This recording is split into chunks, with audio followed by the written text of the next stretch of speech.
Hello बच्चों, आपका स्वागत है आपके अपने YouTube channel Bharat educational centre. देखिए बच्चों, बोर्ड पर क्या लिखा है। भारत एजुकेशनल सेंटर के अंतर्गत पीसीएस मार्गदर्शक जो एक बैच चल रहा है, उस बैच में बायोलॉजी की, जीव विज्ञान की क्लास को हम मनीष पांडे आज लेने आए हैं आप लोग के समक्ष। आशा करते हैं कि आप लोग पढ़ रहे होंगे, स्वस्थ भी होंगे। स्वस्थ होना भी चाहिए, तभी स्वस्थ शरीर में स्वस्थ मस्तिष्क का वास होता है, आप लोग जानते भी हैं। और हमारी क्लास का बेसब्री से आप इंतज़ार कर रहे होंगे। तो लीजिए, मैं हाजिर हूँ आज के अपने लेक्चर के साथ। आज एक बहुत इम्पॉर्टेंट टॉपिक पर बात होगी, इसको समझेंगे क्योंकि बहुत इम्पॉर्टेंट है, इसलिए समझना ज़रूरी है। फ्लूइड मोज़ेक मॉडल इसका नाम है। सेल के अंतर्गत एक बहुत ज़्यादा महत्वपूर्ण टॉपिक है फ्लूइड मोज़ेक मॉडल। हिंदी में बच्चों तरल चित्र वर्ण नमूना। तरल चित्र वर्ण नमूना। आज हम लोग अपनी क्लास में फ्लूइड मोज़ेक मॉडल पढ़ेंगे, समझेंगे है क्या चीज़, सेल के लिए क्यों इम्पॉर्टेंट हुआ, इसकी खोज किसने की। ठीक है बच्चों, आप लोग अपना कॉपी पेन लेकर फोकस्ड वे में आइए, शुरू करें अपनी क्लास को। ठीक है, अब देखिए बच्चों, फ्लूइड मोज़ेक मॉडल ये बहुत तरीके के सेल मेम्ब्रेन। बच्चों सेल मेम्ब्रेन, पहला शब्द आया सेल मेम्ब्रेन। ये बहुत तरीके के सेल मेम्ब्रेन के कैरेक्टरिस्टिक्स को समझने के लिए ये मॉडल बनाया गया था। मतलब सेल मेम्ब्रेन के फंक्शन को, सेल मेम्ब्रेन के वर्क को समझने के लिए एक मॉडल तैयार किया गया। दो साइंटिस्ट ने मिलकर, दो वैज्ञानिक ने मिलकर इस तरल चित्र वर्ण नमूना मतलब फ्लूइड मोज़ेक मॉडल की शुरुआत की थी। उन साइंटिस्ट का नाम बच्चों यहाँ आप लिख लीजिए। साइंटिस्ट का नाम था सिंगर एंड निकोलसन। क्या था बच्चों? Singer and Nicolson. अब देखिए बच्चों, सिंगर एंड निकोलसन ने इस बात को प्रूफ करने की पूरी कोशिश की कि सेल में सेल मेम्ब्रेन की आवश्यकता क्यों है, किस लिए है, कौन सा कार्य करती है, कैसा सपोर्ट देती है। इन सारी बातों को समझने और समझाने के लिए एक मॉडल तैयार किया गया जिसका नाम था फ्लूइड मोज़ेक मॉडल। अब चूंकि फ्लूइड लिखा है तो फ्लूइड के बारे में मैंने पहले भी आपको बताया था। वाटर और फ्लूइड में बहुत बेसिक डिफरेंस है। वाटर फ्लूइड में बहुत बेसिक डिफरेंस है। वाटर मतलब पानी तो होता ही है, ये तो ठीक है। अब फ्लूइड मतलब क्या? देखिए, फ्लूइड और लिक्विड, इनकी बात करते हैं। ये इन तीन शब्द की हम बात करेंगे, वाटर, फ्लूइड या लिक्विड। लिक्विड का क्या मतलब है? लिक्विड एक आम भाषा में बोली जाने वाली बड़े स्तर की बात है कि लिक्विड है। मतलब ये स्टेट को डिसाइड करता है। स्टेट, लिक्विड जो होता है, वाटर तो पानी है, वाटर पानी है, लेकिन लिक्विड जो है वो मैटर के स्टेट को डिसाइड करता है। किसके? मैटर के। अब मैटर मतलब सॉलिड, लिक्विड, गैस। तो ये जो लिक्विड है, ठोस, द्रव, गैस, तो मतलब ये जो द्रव है, ये द्रव के लिए लिक्विड शब्द का इस्तेमाल हुआ था। इस बात को आप समझ लीजिए, क्योंकि आज का टॉपिक हमारा फ्लूइड मोज़ेक मॉडल है। तो कहीं फ्लूइड में लिक्विड में, वाटर में आपको कंफ्यूजन, वाटर पानी सादा भी हो सकता है, पानी में कुछ मिला भी हो सकता है, लेकिन अगर पानी में नमक मिला हो, चीनी मिली हो या कोई और वस्तु मिली हो, लेकिन क्या आप चीनी नमक को पानी में मिलाने से क्या आप उसको फ्लूइड बोल सकते हैं, या क्या आप उसको लिक्विड बोल सकते हैं? लिक्विड तो स्टेट का नाम है, मैटर का नाम है, तो आप एक पल के लिए कह भी सकते हैं कि हाँ वाटर तो लिक्विड फॉर्म में होता है, ये कह सकते हैं। मतलब आप उसके स्टेट को डिसाइड करते हैं, जीवन के किस रूप में अपना जीवन वो जी रहा है, उस चीज को आप डिसाइड कर सकते हैं कि लिक्विड है, वाटर लिक्विड है। लेकिन फ्लूइड की एक खास बात है, फ्लूइड का मतलब ये है कि उसमें आयंस डिजॉल्व होने चाहिए, आयंस। फ्लूइड तभी फ्लूइड माना जाएगा जब उसमें आयंस डिजॉल्व हो या वो विस्कस हो। विस्कस मतलब एक प्रॉपर्टी होती है विस्कोसिटी, आप लोग पढ़े होंगे फिजिक्स में, विस्कोसिटी। क्यों? क्योंकि वाटर लिक्विड।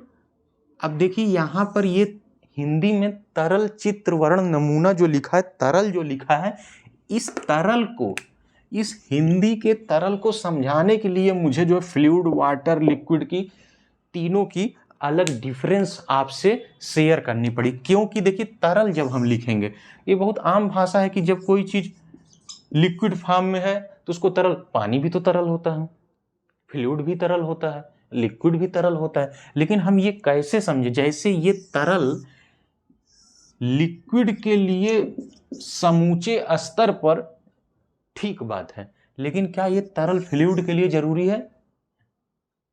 तरल का मतलब ये है कि कोई चीज अपने लिक्विड स्टेट में है, ठीक है, सही बात है, लेकिन फ्लूइड तो हम तब बोलेंगे ना जिसमें कुछ आयंस डिजॉल्व हों, कुछ एटम्स या मॉलिक्यूल उसमें ऐड हों, कुछ भी चीज जो उसमें ऐड हो। जैसे हम लोग केमिस्ट्री में बच्चों रसायन विज्ञान में एक चैप्टर पढ़ते हैं सॉल्यूशन। क्या आप सॉल्यूशन चैप्टर में कहीं लिक्विड टर्म पढ़े हैं? अगर आप लिक्विड पढ़े होंगे तो निश्चित आप लिक्विड के साथ वाटर को जोड़ते होंगे सॉल्यूशन चैप्टर में, अगर आपने केमिस्ट्री में सॉल्यूशन चैप्टर पढ़ा होगा। अब ये सॉल्यूशन क्या है? सॉल्यूशन भी लिक्विड तो है बच्चों, लेकिन ये सॉल्यूशन फ्लूइड नहीं है। बात को समझिएगा, सॉल्यूशन लिक्विड हो सकता है क्योंकि सॉल्यूशन में निश्चित तौर पर वाटर, पानी है, तो आप लिक्विड बोल सकते हैं, सॉल्यूशन बोल सकते हैं। क्योंकि ये ल्यूशन शब्द जो आया है, सोल्यूशन मतलब कि ल्यूशन शब्द तो डाइल्यूशन से आया है। डाइल्यूशन मतलब कोई चीज मिलाई गई है बच्चों, इसलिए सोल्यूशन है, सबका सॉल्यूशन है इसके पास, इसीलिए तो सॉल्यूशन है। तो सॉल्यूशन तो लिक्विड हो सकता है, लेकिन ये फ्लूइड क्यों मैं ये बात कर रहा हूं कि अब आप देखिए, आप फिजिक्स में, अब देखिए आप फिजिक्स में फ्लूइड पढ़ते हैं, लेकिन क्या आप फिजिक्स में लिक्विड पढ़ते हैं? आप ड्रॉपलेट पढ़ सकते हैं, लिक्विड ड्रॉपलेट पढ़ सकते हैं, लेकिन एग्जैक्ट आप लिक्विड शब्द जो है बायोलॉजी में पढ़ते हैं, या केमिस्ट्री के कुछ अंश में आप पढ़ते हैं, केमिस्ट्री के कुछ भाग में आप लिक्विड पढ़ सकते हैं, जैसे एसिड रेन या कुछ और ऐसी चीज़ जो लिक्विड ड्रॉपलेट कह सकते हैं या मॉलिक्यूल कह सकते हैं। लेकिन फ्लूइड में, सॉरी फिजिक्स में आप फ्लूइड की ही चर्चा करते हैं, आप लिक्विड नहीं बोलते हैं। इसलिए मैं इतनी बात को समझाना चाह रहा था कि बच्चों ये फ्लूइड है, न लिक्विड है, न वाटर है। ठीक है, एक भाग है, वाटर से संबंधित एक भाग है, लेकिन ये फ्लूइड है बच्चों। अब देखिए, इसलिए भी आपको फ्लूइड याद होना चाहिए क्योंकि ये जो यफ है, फ्लूइड का जो यफ है, इसको आप पी बना सकते हैं। क्यों? एफ को आप पी बना सकते हैं, इसलिए फ्लूइड फिजिक्स का पार्ट है। इतना आप याद रखे रहिए हर वक्त। अब फिजिक्स का पार्ट क्यों है? हमारे बायोलॉजी में, हमारे बायोलॉजी में फिजिक्स की ज़रूरत कहाँ से आ गई? फिजिक्स का मतलब क्या? भौतिक। भौतिक का मतलब क्या है? भौतिक का मतलब क्या है? इसको बच्चों रब करते हैं। अभी तो हम इसमें अंदर घुसे हुए हैं इस टॉपिक में, अभी तो बहुत समझना है इसमें।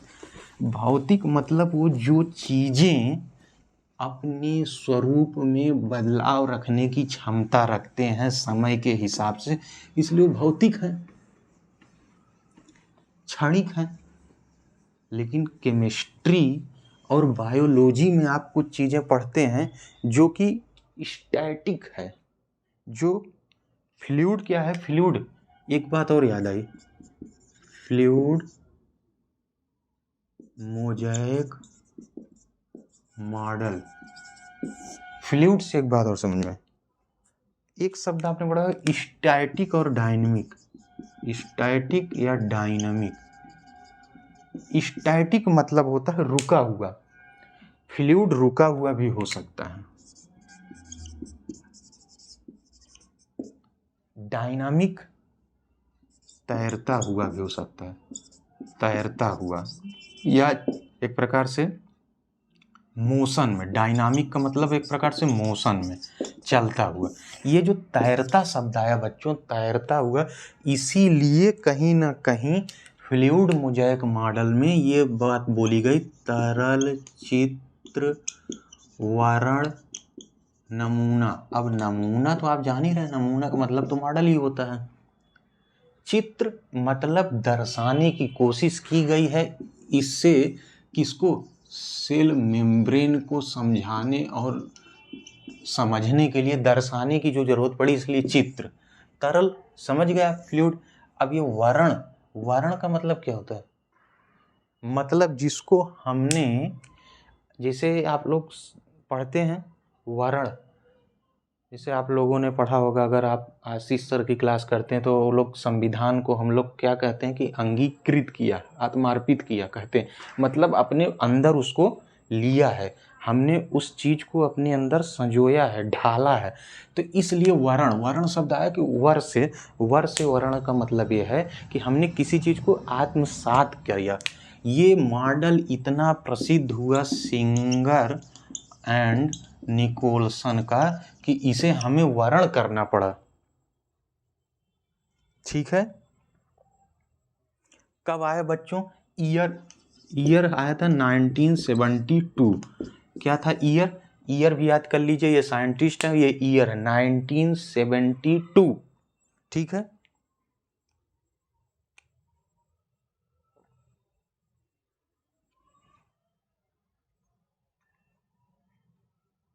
इस मॉडल के अनुसार बच्चों, इस मॉडल के अनुसार लिपिड जो है, लिपिड मैक्रोमॉलिक्यूल और माइक्रोमॉलिक्यूल के बीच की चीज़ है लिपिड। आप लोगों ने पढ़ा भी होगा, नहीं पढ़ा होगा तो आप लोग पढ़ेंगे तो ज़रूर समझेंगे कि लिपिड मैक्रोमॉलिक्यूल और माइक्रोमॉलिक्यूल के बीच की चीज़ है। तो इस फ्लूइड मोज़ेक मॉडल में ये जो लिपिड है, लिपिड जो है बच्चों बाई लेयर में मिलता है। किसमें? By layer. बाई मतलब समझते हैं ना, दो, मतलब डबल, डबल लेयर्ड है। डबल लेयर्ड किस चीज़ की? लिपिड की। लिपिड की दो लेयर होती है, इस फ्लूइड मोज़ेक मॉडल से पता चला। सेल मेम्ब्रेन के अंदर पाए जाने वाले लिपिड की दो डबल लेयर्ड स्ट्रक्चर होती, दो। ठीक है, डबल लेयर्ड स्ट्रक्चर होती लिपिड के। आप समझ रहे हैं इस बात को? दो डबल लेयर्ड स्ट्रक्चर। अब देखिए अब डबल लेयर का मतलब क्या है? ऊपर से भी दो लेयर, नीचे से भी दो लेयर। अब आप समझ सकते हैं कि जब दो डबल लेयर्ड स्ट्रक्चर होते हैं तो इसका मतलब जो इनके बीच में गैप दिख रहा है बच्चों, इसी गैप में तो मॉलिक्यूल आके ट्रैप होंगे, इसी में तो मॉलिक्यूल रहेंगे। लेकिन मॉलिक्यूल रहेंगे कैसे? एक उनकी संरचना का भी बात होगा। मॉलिक्यूल कहीं भी संरचित ढंग से होंगे ना, संरचित ढंग, ढंग मतलब कोई तरीका होगा उनके उस स्पेस में रहने का। कैसे रहते हैं बच्चों? 2 मॉलिक्यूल थिक लेयर के 2 मॉलिक्यूल, मतलब कुछ इस तरीके की संरचना होती है बच्चों, ऐसे और ऐसे। तो अब ये भी देखिए और ये भी देखिए, बीच का जो एरिया हो तो छोड़ दीजिए, लेकिन ये डबल लेयर्ड हुए ना, 1 2 1 2, ये डबल लेयर्ड इसीलिए बोला गया कि डबल लेयर्ड। किसकी? लिपिड की, लिपिड की, ठीक है, लिपिड की डबल लेयर्ड। इसके बीच में जो मॉलिक्यूल मिलते हैं, अब मॉलिक्यूल ये तो समझाने के लिए, लेकिन मॉलिक्यूल बच्चों इस तरीके से मिलते हैं, ऐसे ऐसे, समझ गए? इस तरीके से इनके बीच में बॉन्ड होता है बच्चों, बॉन्ड, बॉन्ड। उसी बॉन्ड के बनने और ब्रेक होने से एम्फीपैथिक फास्फोलिपिड भी होता है। क्या होता है? एम्फीपैथिक फास्फोलिपिड पाया जाता है। आप जानते हैं फास्फोलिपिड किस लिए होगा भाई? जब लिपिड है तो फास्फोरस बॉन्ड बनाने के लिए, जो ये बॉन्ड, जिससे यही बॉन्ड तो आगे चल के ब्रेक होगा, तभी तो काम होंगे। जब बॉन्ड टूटते हैं तभी तो प्रोसेस चलता है। ये बॉन्ड बनते भी टूटते रहते हैं, ठीक है।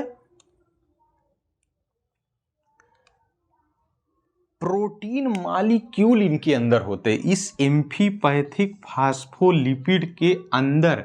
ये जो आपको दिख रहे हैं, ये जो संरचना दिख रही, ये प्रोटीन के मॉलिक्यूल हैं बच्चों। प्रोटीन के मॉलिक्यूल लिपिड के बाई लेयर के अंदर होते हैं। अब एक लाइन फिर से सुन लीजिए, प्रोटीन के छोटे छोटे मॉलिक्यूल लिपिड के बाई लेयर के अंदर संरचित ढंग से एक माइनर में फ्लोट होते रहते हैं, जिसमें फास्फोलिपिड, एम्फी, एम्फी का मतलब क्या हुआ? डुअल, डुअल नेचर होता है ना एम्फी, डुअल मतलब दो, दो इसलिए एम्फी लिखा। अब पैथिक क्यों लिखा है? पैथिक, पैथिक मतलब एक प्रकार से जानते क्या होता है?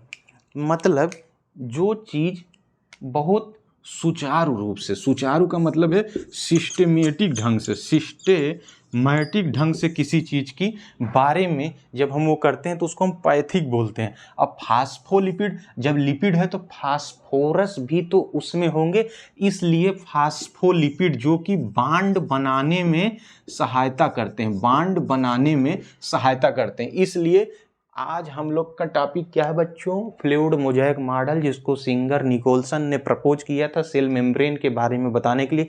ईयर 1972 था।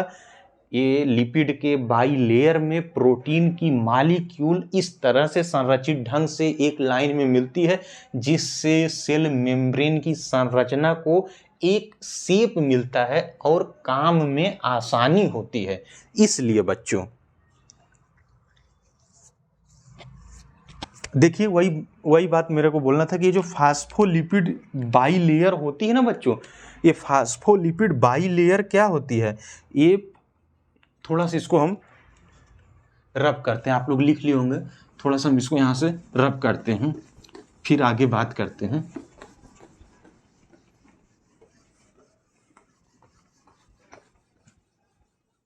ये जो फास्फोलिपिड बाई लेयर होती है बच्चों, ये फ्लूइडिटी और इलास्टिसिटी देती है। फास्फोलिपिड जो होता है उसमें, फास्फोलिपिड बाई लेयर जो उसमें मिलते हैं, फास्फोलिपिड बाई लेयर क्यों होते हैं, ऐसा आपके मन में प्रश्न आ सकता है। तो वो जानते हैं बच्चों क्यों होते हैं फास्फोलिपिड बाई लेयर? वो फास्फोलिपिड बाई लेयर फ्लूइडिटी और इलास्टिसिटी देते हैं। क्या देते हैं? Fluidity, fluidity and elasticity. अब देखिए इन दो शब्द पर गौर करिए। फ्लूइडिटी क्यों? क्योंकि फ्लूइड मोज़ेक मॉडल है, तो फ्लूइडिटी मतलब, ये जो फ्लूइडिटी शब्द आया बच्चों फ्लो से, फ्लो मतलब बहने से, या बहना, बहना लिखते हैं, बहने लिखेंगे तो कंफ्यूज हो सकते हैं। बहना मतलब जो बह रहा है, जो आगे की तरफ बढ़ रहा है।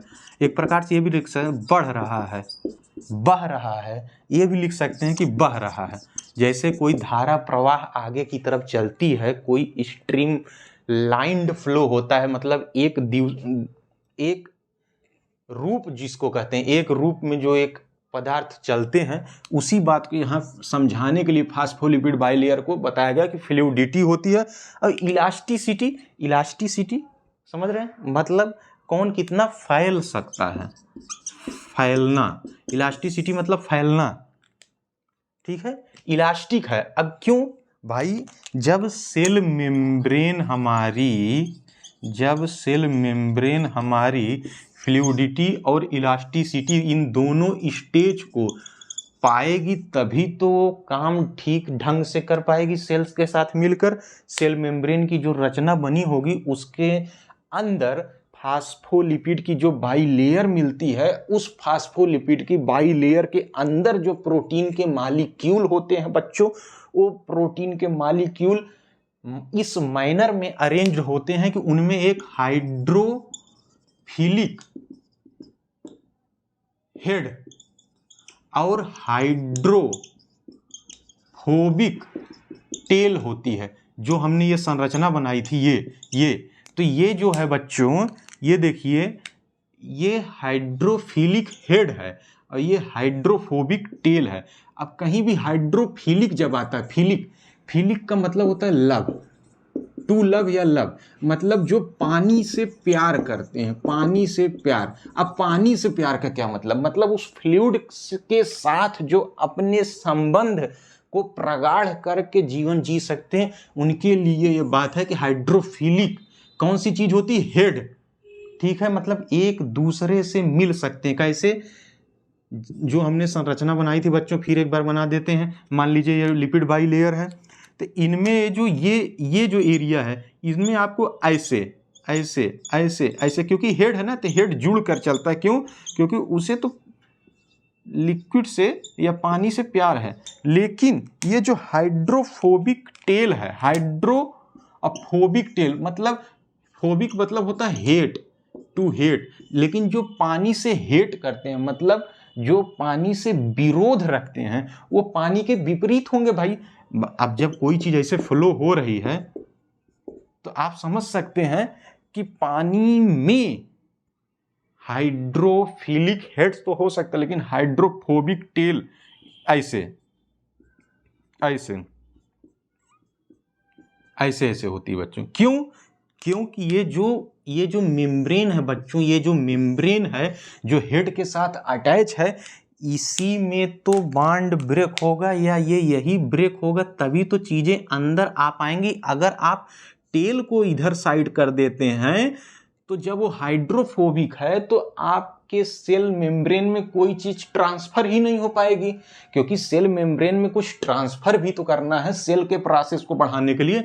तो अगर इसके हेड इधर हाइड्रोफिलिक ना होते तो सेल अपना काम ना कर पाता, सेल काम ना कर पाता तो सेल मेम्ब्रेन की फिर क्या आवश्यकता ही थी, तब तो सेल मेम्ब्रेन बेकार थी। इसीलिए ये रखा गया है। अब समझ गए बच्चों, ये बहुत बेसिक बात है, इसको थोड़ा आप लोग लिख लीजिए। अब देखिए, ये तो बेसिक बात है कि सेल मेम्ब्रेन में स्मॉल अमाउंट के कार्बोहाइड्रेट होते हैं। कार्बोहाइड्रेट क्यों? अब देखिए, ये हाइड्रेट मतलब क्या है? हाइड्रेट मतलब एक प्रकार से वाटर, हाइड्रोजन भी कह सकते हैं, ठीक है, हाइड्रोजन भी। अब ये कार्बो तो कार्बन से आया ना, कार्बन प्लस हाइड्रोजन और एट का मतलब होता है वाटर, तो मतलब जिसमें कार्बन, हाइड्रोजन और ये CHO, यही तो कार्बोहाइड्रेट होते हैं। तो कार्बोहाइड्रेट का मतलब क्या है? वाटर भी है, हाइड्रोजन भी है और कार्बन भी है। ये वाटर क्यों, कार्बोहाइड्रेट स्मॉल अमाउंट में इसीलिए होते हैं क्योंकि भाई वाटर है तो वाटर से संबंधित चीजें तो होंगी ना। अब उस फ्लूइड में कुछ तो डिजॉल्व होगा, जिस फ्लूइड की हम लोग बात कर रहे हैं, तो उसमें कुछ कार्बोहाइड्रेट्स होते हैं, इसलिए।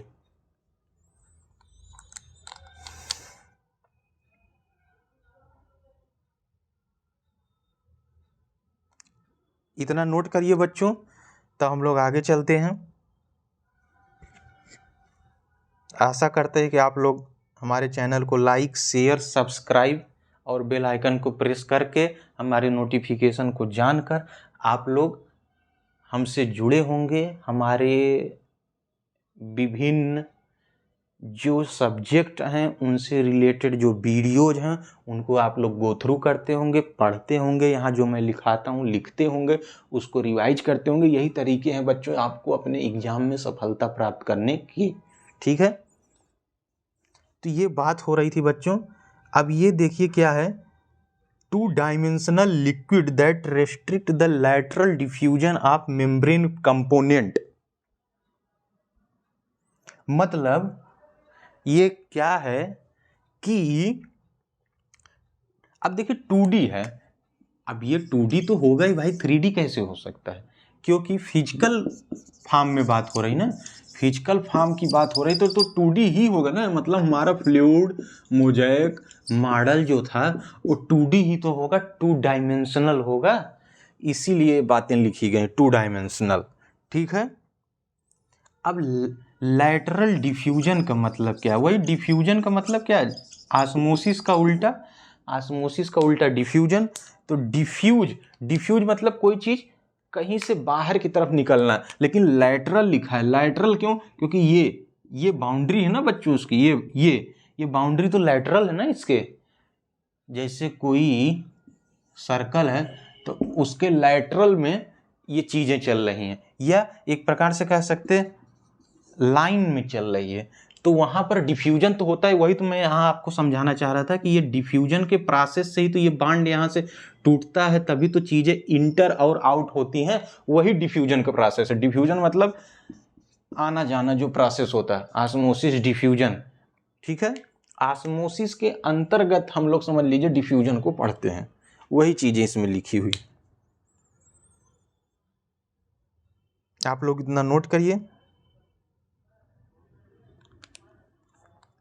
तो हम लोग आगे चलेंगे। अब देखिए इससे क्या क्या पता चलता है, फ्लूइड मोज़ेक मॉडल से क्या बातें आपको पता चलती। सेल का सेल के साथ संबंध क्या है, सिग्नलिंग पता चलती है कि किस तरीके का इनके साथ संबंध है। ठीक है, एपोप्टोसिस एक शब्द होता है, एपोप्टोसिस भी अभी हम लोग पढ़ेंगे। और सेल डिवीजन, चूंकि सेल चैप्टर चल रहा है तो सेल डिवीजन की भी कई बार बात हो चुकी है, तो आप लोग समझ, सेल डिवीजन के लिए तो जरूरी है बच्चों कोई चीज़ का ब्रेक होना। जब तक यहाँ से बांड नहीं ब्रेक होंगे तो आदान प्रदान कैसे होगा, चीज़ों का ट्रांसफर कैसे होगा, इसीलिए। अच्छा, एपोप्टोसिस उसी को दिया गया है। जैसे एपोप्टोसिस के बारे में भी बच्चों जान लीजिए। एक होता है कि प्रोग्राम सेल डेथ, एक शब्द आता है प्रोग्राम्ड सेल डेथ, इसी को एपोप्टोसिस कहते हैं।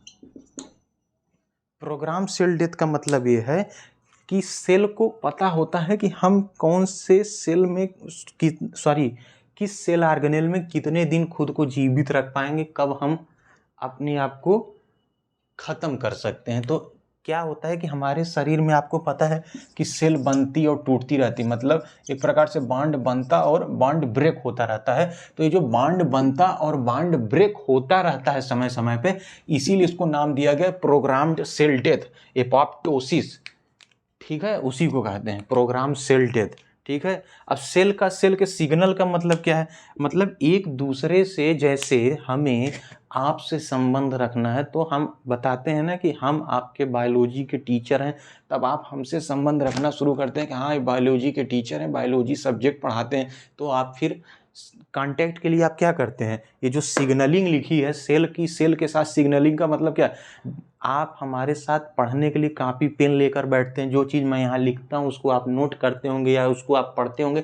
यही एक दूसरे का जो एक सिग्नल सेट हुआ है, यही ये बात लिखना चाह रहा है, बताना चाह रहा है। सेल के साथ सिग्नल, जैसे हम लोग गाड़ी चलाते हैं या रोड पर जाते हैं तो जब कोई भी सिग्नल आता है तो उसको हम लोग तुरंत जानते हैं ना, क्यों? क्योंकि हमने एक संबंध बनाया कि रेड आएगा तो रुकेंगे, ग्रीन आएगा तो चलेंगे, क्योंकि एक संबंध है, परस्पर सहयोग से चलता है ना कोई काम, वही बात है।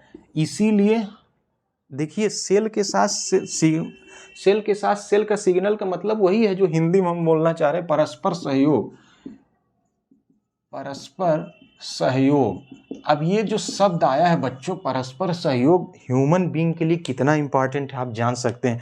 आदमी अगर एक दूसरे के साथ अच्छे संबंध बनाकर न रहे तो फिर तो उसका जीना मुश्किल है।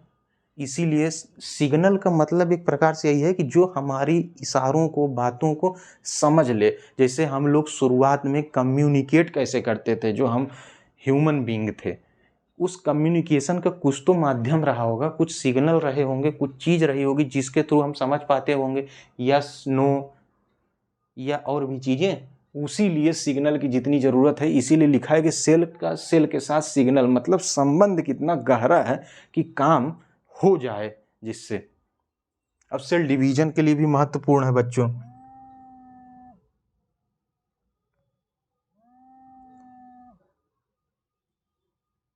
अब fluid mosaic model most acceptable model है सेल मेम्ब्रेन या प्लाज्मा मेम्ब्रेन के लिए, क्योंकि भाई इसने ऐसी कोई बात नहीं छोड़ी जिसको प्रूफ न कर दी। तो इसलिए हम लोग एक बहुत बेसिक बात यहाँ लिखेंगे, एक बेसिक बात बच्चों यहाँ लिखेंगे, fluid mosaic model, fluid mosaic model क्या लिखेंगे बच्चों फ्लूइड मोज़ेक मॉडल के लिए? बहुत बेसिक बात क्या है? Most acceptable model, most acceptable model for plasma membrane या सेल मेम्ब्रेन, जो लिखे थे हम सेल मेम्ब्रेन, बात तो एक ही है। प्लाज्मा मतलब तो हमने आपको बताया, मतलब ये मोस्ट एक्सेप्टेबल मॉडल है बच्चों।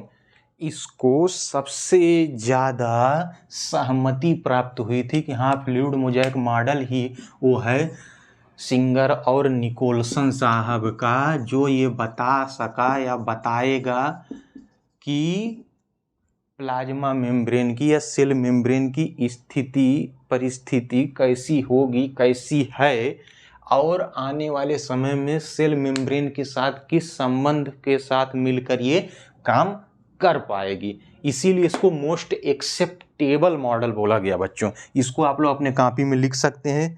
अगर कभी कोई भी प्रश्न आया कि सेल मेम्ब्रेन को समझने के लिए सबसे मोस्ट एक्सेप्टेबल मॉडल क्या था, तो आप क्या लिखेंगे? फ्लूइड मोज़ेक मॉडल किसका था बच्चों? सिंगर एंड निकोलसन का, 1972 में। ये बहुत इम्पॉर्टेंट टॉपिक था, इसलिए मैंने सोचा कि मैं इसको शुरू करूं। चूँकि आप जानते हैं कि आशीष सर का मेंस का पेपर आ गया है, तो वो कुछ दिनों के लिए आपसे जुड़ नहीं पाएंगे, गए हैं एग्ज़ाम देने। इसलिए अब कुछ ऐसे टॉपिक पर हम चर्चा करेंगे जिनको आपके साथ 2-4 दिन हम रिलेट कर पाएँ। इसीलिए मैंने सोचा कि आज हम ये टॉपिक लेते हैं फ्लूइड मोज़ेक मॉडल, ठीक है। अब फ्लूइड मोज़ेक मॉडल है बहुत बड़ा, लेकिन हम ये बहुत बेसिक बात आज समझाना चाह रहे हैं कि कुछ बातों को आप नोट कर लें, फिर हम लोग कुछ बातें करते रहेंगे, ठीक है।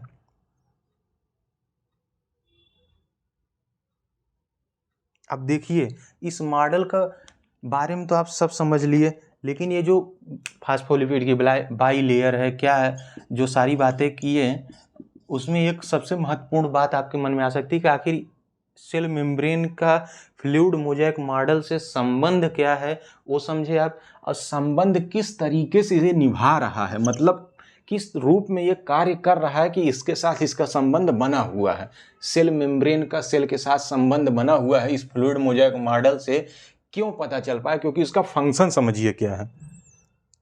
ये बैरियर समझते हैं ना, बैरियर, रुकावट, लेकिन किस लिए? अच्छे काम के लिए। Barrier between the content, between the content, barrier between the content बच्चों आप लिखते चलिए, barrier between the content inside the cell membrane, inside the cell and the extra cellular environment. अब ये एक्स्ट्रा सेल्यूलर इन्वायरमेंट का मतलब क्या है? सेल के बाहर, देखिए बच्चों, एक्स्ट्रा मतलब आउटसाइड, और सेल्यूलर मतलब सेल के बाहर। अगर कहीं इंट्रा सेल्यूलर लिखा हो, इंट्रा सेल्यूलर मतलब within the cell, cell के भीतर, within the cell, cell के भीतर। लेकिन यहाँ एक्स्ट्रा सेल्यूलर मतलब सेल के आउटसाइड एरिया में। ये सेल है, ये न्यूक्लियस है, ये उसके सारे ऑर्गेनेल हैं, तो इनके भीतर अगर कोई चीज़ हो, जैसे ये कोई बात मान लीजिए ग्रीन कलर से मैं दिखा रहा, अगर ये इस पर चर्चा होनी है तो इंट्रासेल्यूलर। लेकिन अगर ये जो एरिया बचा हुआ किसी सेल के बाहर का, ये जो इन्वायरमेंटल का एरिया है, इसको एक्स्ट्रा सेल्यूलर कहते हैं। क्योंकि इंट्रासेल्यूलर और एक्स्ट्रा सेल्यूलर शब्द इस्तेमाल किया गया है, उसका सेल से बहुत गहरा नाता है। सेल को सेल के अंदर भी जितने ऑर्गेनेल हैं उनको भी ध्यान देना है, सेल को सेल के बाहर भी जो चीज़ें हैं उनसे भी परस्पर मेल जो है रखना है, तभी तो काम होगा। जैसे हम कहीं भी रहते हैं तो हम अपने पड़ोसी के साथ, अपने नेबरहुड के साथ एक अच्छा संबंध रखते हैं, क्योंकि जानते हैं चाहे वो बाहरी हो चाहे वो अंदरूनी हो, कैसा भी हो, सपोर्ट कर सकता है जब भी किसी चीज़ की आवश्यकता पड़े। अगर ऐसी कोई बात होती है तो वही यहाँ लिखा है एक्स्ट्रा सेल्यूलर और इंट्रासेल्यूलर। मतलब कि हमें अपने सेल के साथ इतने संबंध प्रगाढ़ रखने होते हैं कि बाहरी दुनिया के साथ भी उसका संबंध हो और भीतर शरीर के अंदर भी उसके संबंध ठीक हो। इसीलिए लिखा है एक्स्ट्रा सेल्यूलर और इंट्रासेल्यूलर। अब बैरियर बिटवीन, अब बैरियर का मतलब आप कुछ और मत समझिएगा। बैरियर का मतलब ये नहीं है कि कोई मतलब खाई पैदा कर दिया। बैरियर का मतलब ये है कि जो ये जो बीच का एरिया है, ये जो फंक्शन होते इनके एक दूसरे से आदान प्रदान हो सकते हैं, इस बीच में आने के नाते इसको बैरियर बोला गया। इसका कोई ये लेना देना नहीं है कि कोई खाई था तो कोई पहाड़ था या इस तरीके की कोई बात थी, ऐसा कुछ नहीं। सेल के साथ तो ऐसा नहीं है, बिल्कुल नहीं है। इसलिए लिखा कि barrier between the content inside the cell and extra cellular environment. मतलब हाँ, ये कह सकते हैं कि सेल के अंदर और सेल के बाहर चीजें इतने व्यवस्थित ढंग से रखी गई हैं कि कोई मिलावट नहीं हो सकती। जैसे होता है ना कि कोई मिलावट की चीज होती है तो हम पसंद नहीं करते हैं, तो वही इस बैरियर का मतलब हुआ कि एक दूसरे में इतना जो सिस्टम सेट किया है, ऐसा सिस्टम सेट किया एक दूसरे में कि किसी का किसी से बहुत मिलावटी संबंध नहीं, कि सबका सबसे अच्छा संबंध हो, इसलिए बैरियर रखा गया है। जैसे हमारे पड़ोसी के मकान में एक जो दीवार होती है बच्चों, वो दीवार इसलिए नहीं रखी गई कि भारत की पाकिस्तान से लड़ाई हो रही है इसलिए ऐसा दीवार है। वो ऐसा रखा गया है, ऐसी एक पॉइंट रखा गया है कि यहाँ से आपका शुरुआत है और यहाँ से हमारा शुरुआत है, लेकिन जब जरूरत पड़े तो आदमी वहीं से चीज़ों को ट्रांसफर कर सके, इसलिए ऐसा रखा जाता है। ठीक है, अब थोड़ा सा केमिकल मेकअप की बात करते हैं। इसमें केमिकल मेकअप मतलब क्या होता है बच्चों? अब मेकअप मतलब कुछ और नहीं है, मतलब ये किन केमिकल की चीज़ों से मिलकर बना हुआ है फ्लूइड मोज़ेक मॉडल, उनका नाम लिख लीजिए। नाम ही ज़्यादा इम्पॉर्टेंट है। फास्फोलिपिड है इसमें, फास्फोलिपिड, बाकी आप पढ़ेंगे तो आपको खुद क्लियर होगा। कार्बोहाइड्रेट है। इस फ्लूइड मोज़ेक मॉडल के अंतर्गत क्या क्या चीजें? कोलेस्टेरॉल, ठीक है। चौथा प्रोटीन। कहीं ना कहीं हम लोग इन सारी बातें कर लिए हैं। इस फ्लूइड मोज़ेक मॉडल में, इसको हम शार्ट में यहाँ लिखते हैं FMM, फ्लूइड मोज़ेक मॉडल में इन चार चीज की बेहद ज्यादा जरूरत दर्शाई गई है फ्लूइड मोज़ेक मॉडल में। फास्फोलिपिड, कार्बोहाइड्रेट, कोलेस्ट्रॉल और प्रोटीन, ठीक है। इनके अपने अपने फंक्शन हैं। अब इनके फंक्शन क्या हैं? अब फास्फोलिपिड के बारे में आप जानते हैं, ये सिलेक्टिव परमिएबिलिटी रखता है, सिलेक्टिव परमिएबिलिटी। अब इसी से समझ लीजिए, मतलब ये जिसको चाहता है उसको आदान प्रदान के लिए इस्तेमाल करता है, और जो आदान प्रदान हो सकता है उनको फास्फोलिपिड ध्यान में रखता है, इसलिए सेलेक्टिव परमिएबल है, सिलेक्ट करता है। ठीक है। कार्बोहाइड्रेट क्या है? सेल टू सेल रिकॉग्निशन के लिए है, सेल टू सेल रिकॉग्निशन, मतलब एक प्रकार से संबंध को दृढ़ता प्रदान करता है कार्बोहाइड्रेट, एक दूसरे में बोली भाषा कुछ ऐसा लगातार संबंध क्रिएट किया रहता है, डायलॉग जिसको कहते हैं, एक डायलॉग मेंटेन किया है जिससे कार्यशैली आसान हो सके। अब कोलेस्ट्रॉल क्यों है?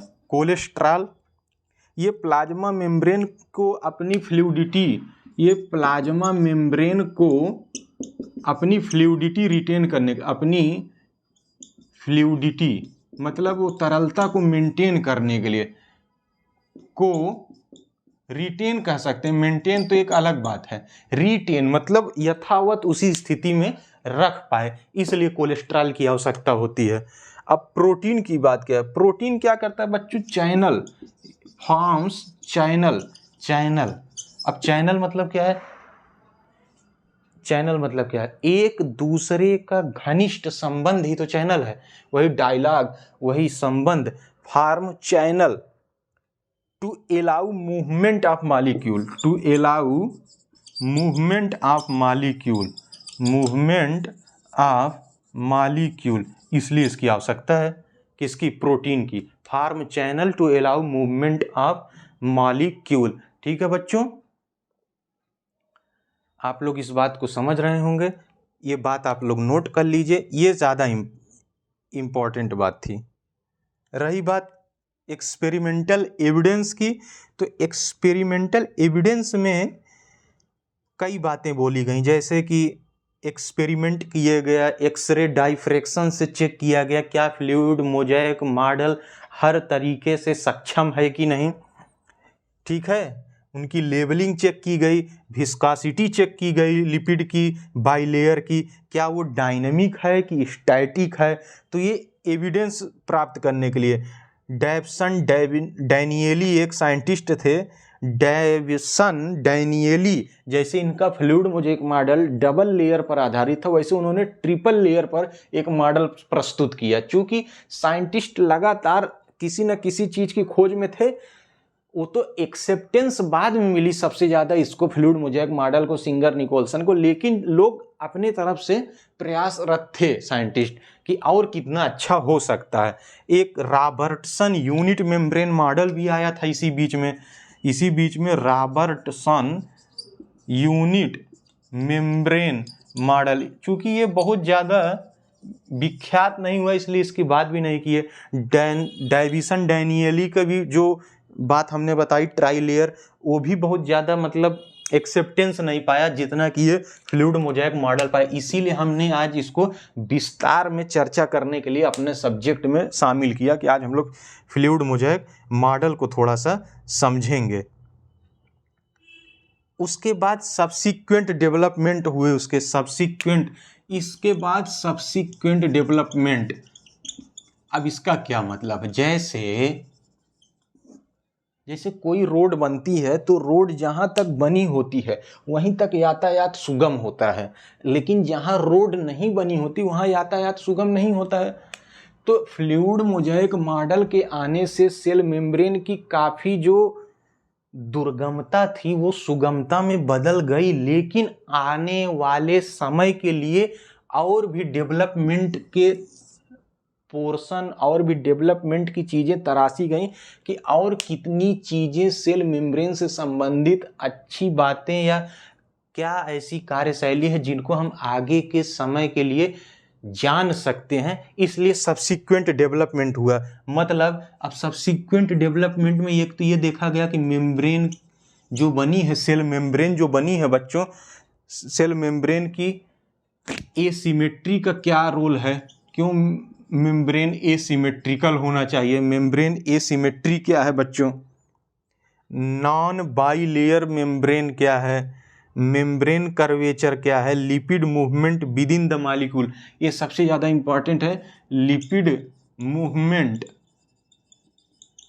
With in the molecule. मतलब मेरा कहना केवल ये है कि आगे फर्दर और भी प्रयास जारी रहे। इस फ्लूइड मोज़ेक मॉडल के आ जाने के बाद हमने और अच्छे से डीप स्टडी सेल मेम्ब्रेन की करने की कोशिश की, उसी संदर्भ में सब्सिक्वेंट डेवलपमेंट हुए आगे, ये कहना चाह रहे हैं।